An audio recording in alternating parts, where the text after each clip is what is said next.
non-structured kind of dancing, so that it really didn't look like professional chorus line people, and believe me, it didn't. There were some horrendous dancers on that stage, but they were being very energetic, you know, and crashing into each other, and, you know, some of them under the influence of various substances at various different times, falling off the stage, and there were some sprained ankles and broken limbs that happened, and I guess a sort of professionalism gradually crept into the company, so that after the play had been running for about 6 months, through experience, we knew that you just had to sort of pace yourself through it.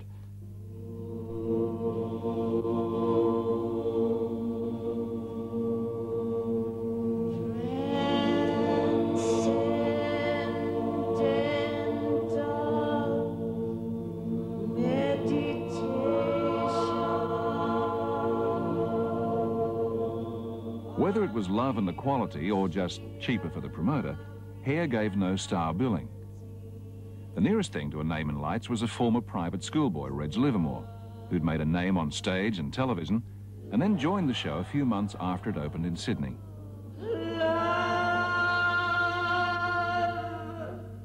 I used to think, I wonder what this grubby little show is going to be like. I really didn't have any time for it, you know. I wouldn't even listen to the music that was available on a recording at the time. And finally, I was asked to go to a preview, and by the end of it, I was just a wreck, an emotional wreck. I was in tears. Jim Sharman had to bring me a cup of coffee in a polystyrene cup before I could even get out of my seat.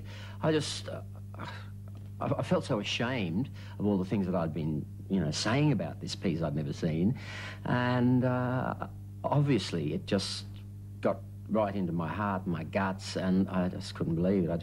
I saw something there that I'd never seen before in my life, and recognised that somehow, sometime, I just had to be up there in it.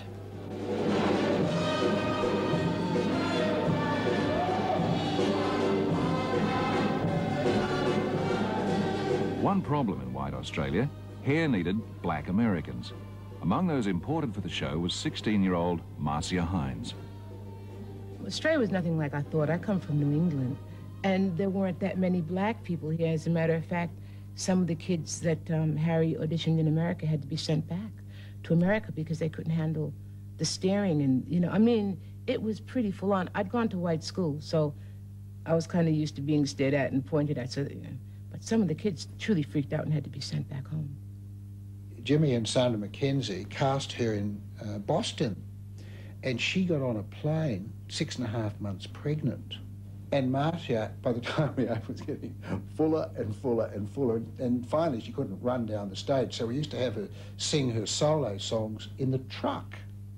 You never think you're going to get pregnant when you're a teenager, you know, but yeah, and once again, the family and the tribe thing came in, and everybody helped everybody out. As a matter of fact, about 4 of us were pregnant, so we all had babies very close to one another and helped each other out.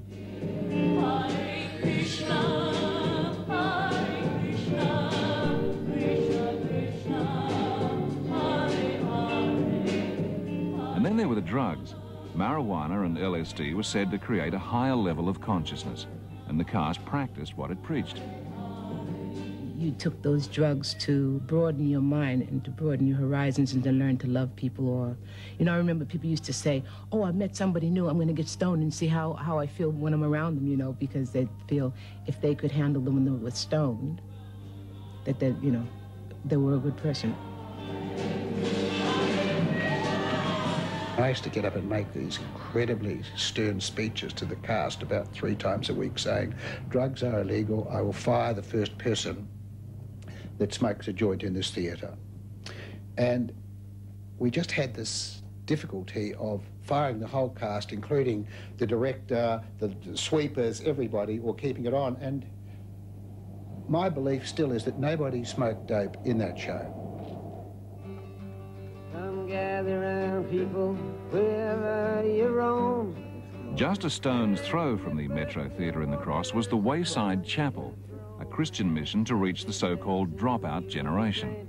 In rooms above this Wayside Chapel of the Cross, the informal atmosphere of chess tournaments, folk singing groups, poetry readings, discussions on world religions, and a coffee shop is being used to span the gulf between their world and the world of 40-hour weeks.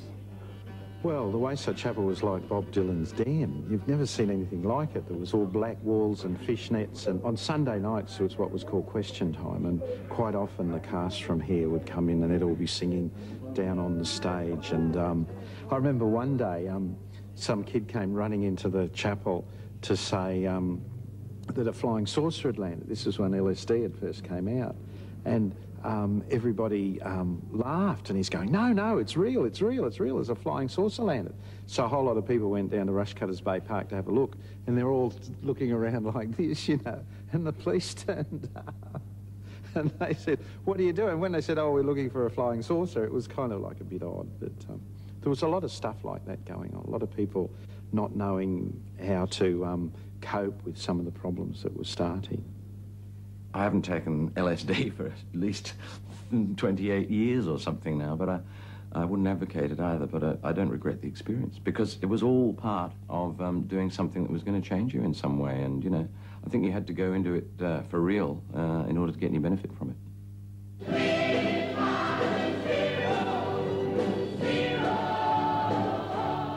Hare ran in Sydney for 2 years. Condemned by conservatives as anti-American, it was in fact the standard bearer of an American cultural revolution that young Australians rushed to join. And we copied Woodstock with rock concerts at Sunbury and Ourimbah. Hippie communes religiously mimicked the American model, and there was an Aquarius festival, whatever that might mean, at Nimbin on the New South Wales north coast. And the anti-war movement took to the streets, with massive protests like the Moratorium March in Melbourne.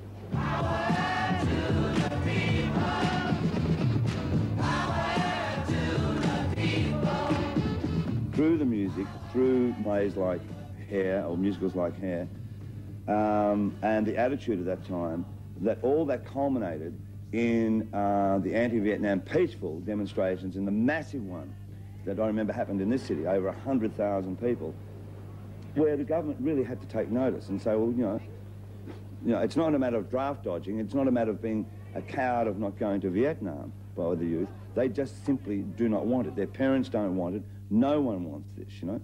And I think that, as I said before, the music and the plays, that all helped combine to have that form of thinking, you know, to almost galvanise the youth in saying, we are going to make something. We are going to make a really honest protest here.